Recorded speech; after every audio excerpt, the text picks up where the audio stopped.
Avoir un véhicule électrique et vivre en logement sans borne de recharge, est-ce que c'est possible? On en parle dans cette vidéo, là.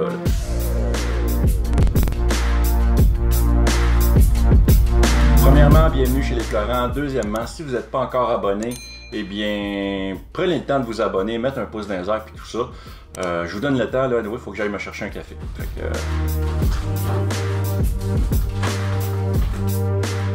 Il y a Tommy Drouin qui m'a posé la question dans la vidéo, je vais la mettre juste ici. La vidéo c'était « Charger votre Tesla, comment ça marche ?»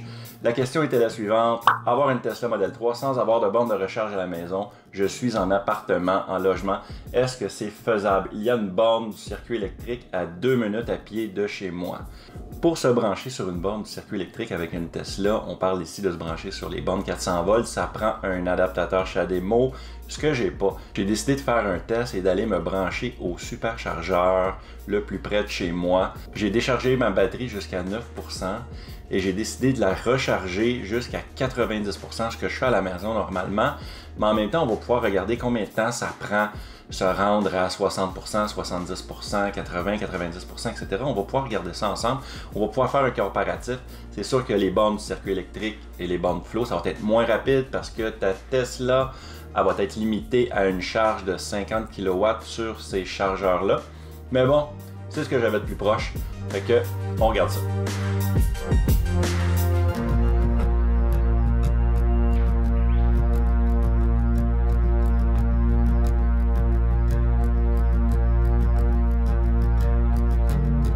Fait que, on vient d'arriver au superchargeur à Mascouche. J'étais à 9% de batterie. J'ai l'intention de la remplir à 90%. On peut ajuster la charge maximum de notre batterie. Exemple, je peux le mettre à 50%, 60, 70, 80, 90. Moi, j'aime ça la mettre à 90%. C'est recommandé, c'est accepté par Tesla. Si jamais tu veux faire un voyage, tu peux remplir à 100%, mais on ne recommande pas de charger à 100% à tous les jours. Fait que ce qu'on va faire pour l'exercice, on va charger à 90%. Fait que go, je m'en vais plugger le véhicule.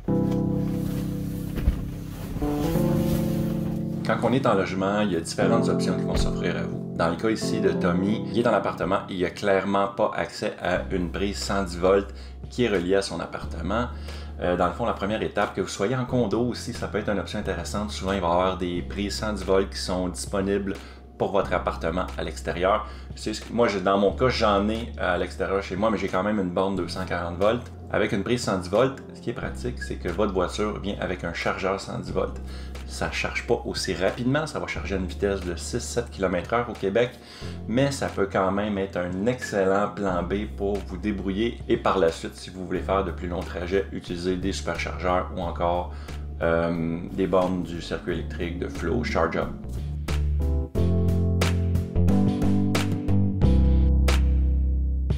Présentement en démarrage, ça m'est déjà arrivé au superchargeur de Mascouche de me brancher sur une borne et il y avait un bug, il y avait une erreur, le véhicule ne voulait pas charger. Il fallait donc que je me déplace sur une autre borne pour me charger.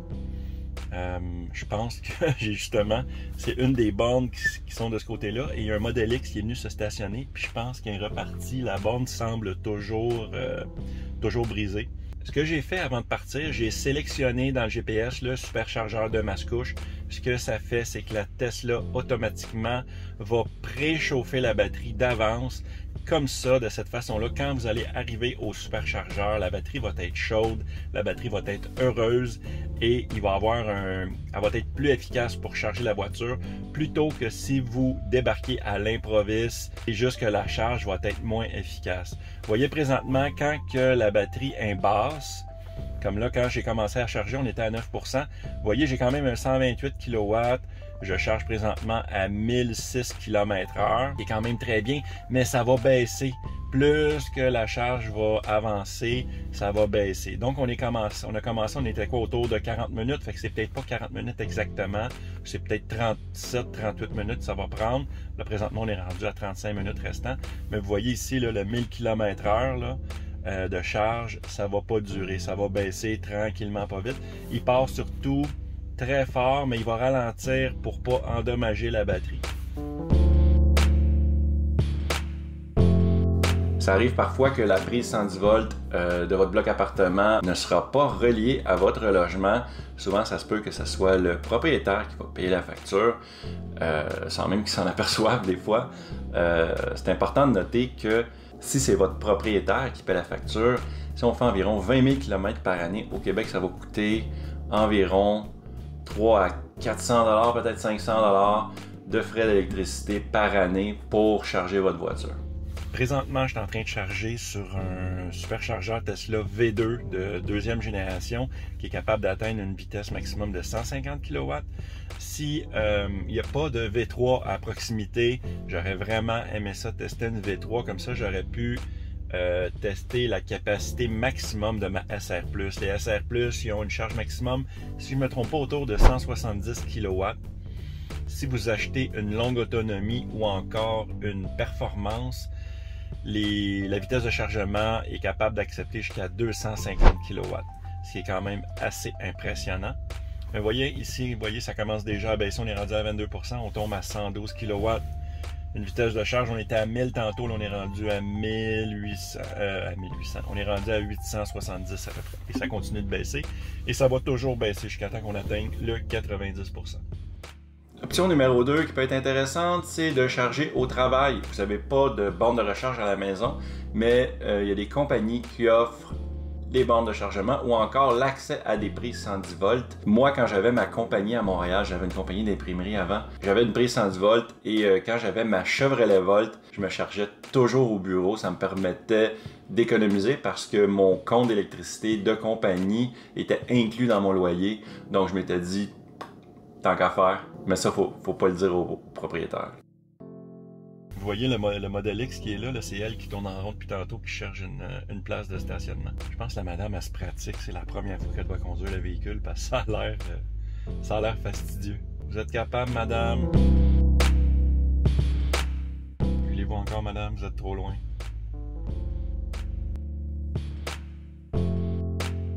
La madame, elle se reprend, prise 2. Vous êtes capable, reculez, madame, il y a une caméra. Vous avez un écran de 17 pouces pour bien voir. Elle va réussir. J'ai confiance en elle.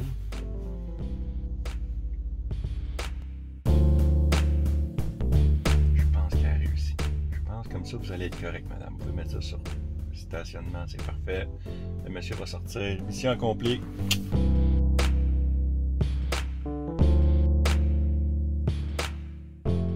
Présentement, il faut en profiter parce que le véhicule vert est populaire et les gouvernements présentement du Québec et du Canada offrent beaucoup de rabais gouvernementaux pour vos voitures électriques. Par exemple, si vous achetez une voiture électrique au Québec, vous allez obtenir 8 000 $ du Québec, 5 000 $ du gouvernement canadien.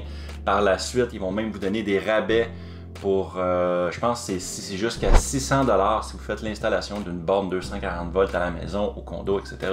Évidemment avec une preuve de facture d'un électricien certifié. Également, je n'ai pas été dans le détail, mais le gouvernement semble offrir jusqu'à 5 000 $ pour l'installation de bornes multiples. Si vous voulez installer plusieurs bornes, exemple, dans vos condos, dans les blocs appartements, c'est mentionné comme ci sur le site web, remboursement pour une borne multilogement. Vous êtes le propriétaire d'un véhicule électrique et habitez un bâtiment multilogement. Vous êtes le propriétaire d'un bâtiment multilogement et vous envisagez installer une borne de recharge. Eh bien, une aide financière est offerte pour l'acquisition de celle-ci, la location et l'installation d'une ou de plusieurs bornes de recharge 240 volts pour votre multilogement. Le remboursement peut atteindre 5 000 $ par borne. Si vous êtes propriétaire d'un bloc multilogement, ça peut être une excellente façon de pimper votre bloc appartement, peut-être même d'augmenter les loyers un peu et d'obtenir des futurs locataires qui ont des voitures électriques ou qui veulent en posséder une. Vous voyez, il reste 30 minutes, on est rendu à 94 kW, une vitesse de charge de 740 km/h environ. Je l'ai mis en pourcentage, mais on peut également le mettre en kilomètres. Je vais aller vous le mettre juste pour vous le montrer. C'est dans affichage. Ici, affichage de l'énergie. J'ai choisi énergie, on va y aller en distance.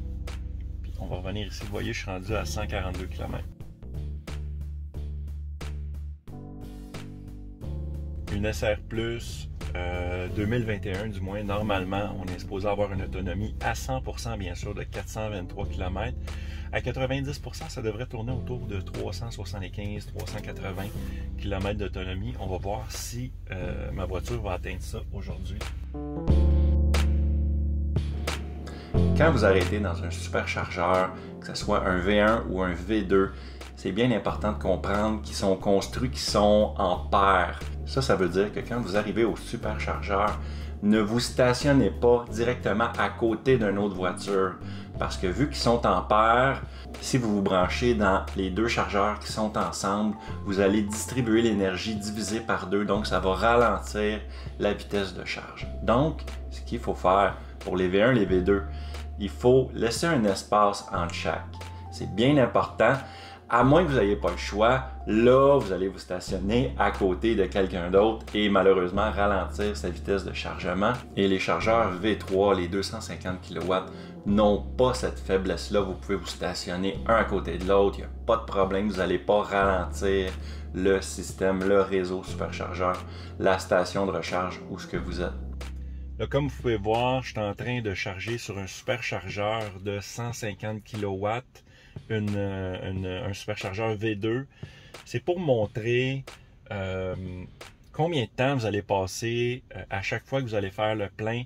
Ça, c'est pour le monde qui sont en appartement, qui n'ont pas accès à une borne de recharge à la maison.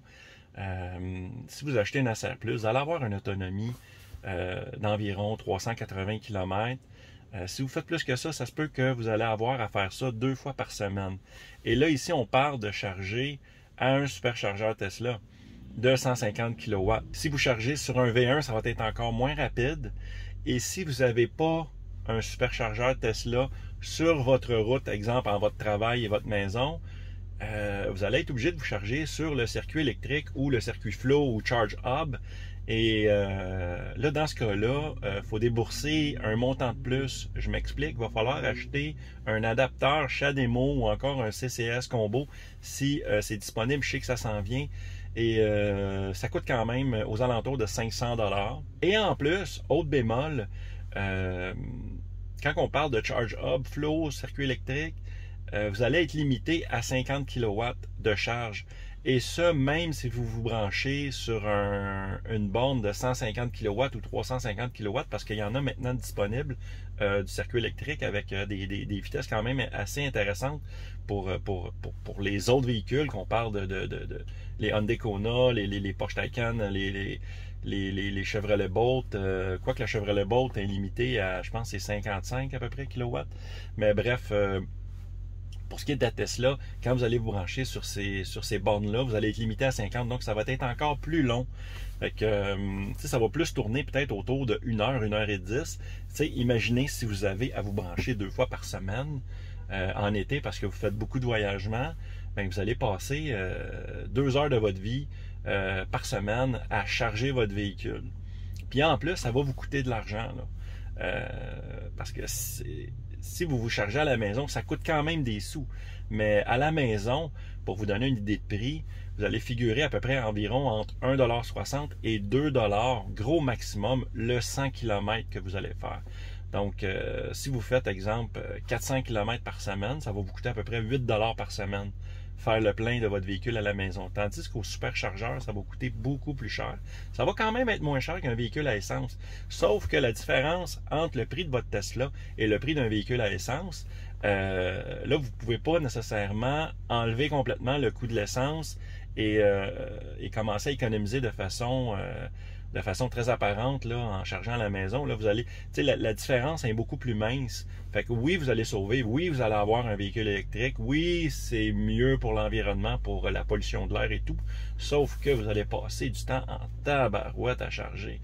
L'avantage d'avoir une Tesla, c'est que vous avez accès à des jeux. Donc, oui, vous pouvez regarder votre téléphone, mais sur l'écran 15 pouces ici, vous avez accès à des jeux, vous avez accès à Netflix, vous avez accès à également, j'avais parlé dans une autre vidéo, A Better Theater. C'est un site internet que vous pouvez avoir accès avec le furteur internet disponible dans votre Tesla. Et avec A Better Theater, vous pouvez avoir accès à d'autres chaînes que Netflix. Parce que présentement, regarde, je pourrais checker, là, je vais vous montrer là, dans divertissement, dans théâtre, vous voyez, il y a Twitch. Donc, vous avez accès à Netflix, à YouTube, bien sûr, Twitch et les tutoriels qu'on s'entend que vous n'allez pas regarder ça à chaque fois que vous faites le plein. Par contre, si vous allez sur A Better Theater, là, on a accès à une plus grande gamme de produits. On a accès à Crave, même à Disney+, que vous pouvez vous loguer. Il y a beaucoup plus de choix. Fait que ça, vous pouvez quand même en profiter pour relaxer et écouter vos émissions. Évidemment, pour écouter vos émissions, ça va vous prendre un accès Internet. Tesla offre le service Internet. Et si vous ne voulez pas payer ça, vous pouvez quand même partager les données cellulaires avec votre Tesla. Vous pouvez partager un Wi-Fi. Moi, c'est ce que je fais. J'ai décidé de ne pas m'abonner au service. J'ai décidé de partager mes données quand je décide de faire le plein et de les utiliser, bien sûr, parce que j'ai un forfait quand même intéressant. J'ai genre 15 gigs de données par mois, ce qui est quand même pas mal. Donc, j'ai vraiment pas peur de manquer de données. Donc, je ne verrais pas pourquoi que je rajouterais un 14$ plus taxes à donner à Tesla pour le peu de fois que je l'utilise. Mais par contre, si vous êtes en appartement encore là, et que vous n'avez pas accès à une borne à la maison, donc vous allez être obligé de faire le plein sur la route comme ça présentement. Donc ça va vous prendre soit le service de Tesla, ou je vous souhaite d'avoir un bon service cellulaire. Mais encore là, vous voyez, c'est des montants qui s'ajoutent à ça. Donc, est-ce que ça vaut vraiment la peine d'avoir une Tesla et ne pas avoir de recharge à la maison? Parlant de superchargeurs gratuits, je ne mets plus mon lien de référencement Tesla pour obtenir les 1500 km. Tout ça, j'en ai suffisamment. Donc, ce que je fais un tirage sur Instagram. Et toi, oui, toi qui veux t'acheter une Tesla, l'important de savoir, c'est qu'en cliquant sur le lien de la personne gagnante, vous allez obtenir 1500 km gratuits de superchargeurs à l'achat de votre voiture. Et cette personne-là va également recevoir 1500 km de superchargeurs gratuits. Le gagnant de la publication Instagram, c'est Ludovic60330. Félicitations, je vais mettre ton lien ici, je vais mettre ton lien dans la description, je vais le piner dans les premiers commentaires. Donc, si vous voulez vous acheter une voiture, pourquoi je regarde là? Si vous voulez acheter une voiture Tesla et que vous voulez 1500 km gratuits en partant avec votre voiture, cliquez sur son lien, ça va lui donner également 1500 km.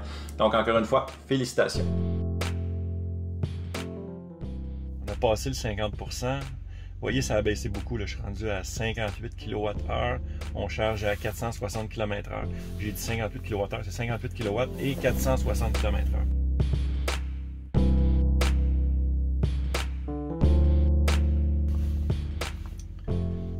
Je vais retourner en pourcentage. Je vais voir quelque chose. Je vais voir. On retourne à énergie. Vous voyez, je suis rendu à 63% de charge. Et là, on est rendu à 52 kW. Et 405-406 km/h. Tu sais, ce que vous pouvez faire aussi, là, rendu à 63%, on a quand même un kilométrage quand même intéressant. Vous n'êtes pas obligé peut-être toujours de faire le plein. Mais moi, pour l'exercice, je vais le faire. Là. Ça prend environ 35 minutes de remplir votre voiture.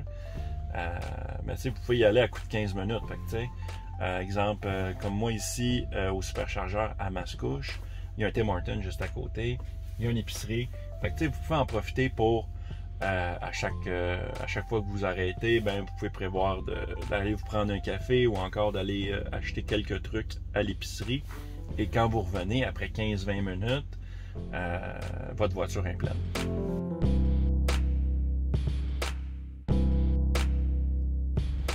Autre avantage d'avoir une Tesla, c'est que le réseau superchargeur de Tesla, quand vous arrivez là, il n'y a pas une ou deux ou trois bornes.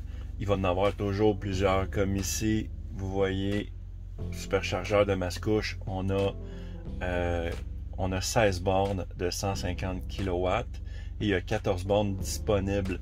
Il y en a 14 parce que vous voyez ici, il y a le modèle X qui est en train de charger et il y a moi. Donc, il y a encore 14 bornes disponibles. Vous voyez, il reste 10 minutes. On va atteindre 80% dans quelques secondes. On est rendu à seulement 32 kW de vitesse à 250 km/h environ. À 80%, je vais vérifier en même temps, ça vous donne combien de kilomètres dans la batterie. Vous voyez, ça donne 333 km à 80%. Puis vous voyez, le dernier 10%, là, ça prend 10 minutes pour faire le dernier 10%, ce qui est quand même beaucoup. Il reste présentement 5 minutes. On est à 354 km d'autonomie. Vous voyez, la vitesse de charge est rendue à un ridicule 26 kW, 250 km/h.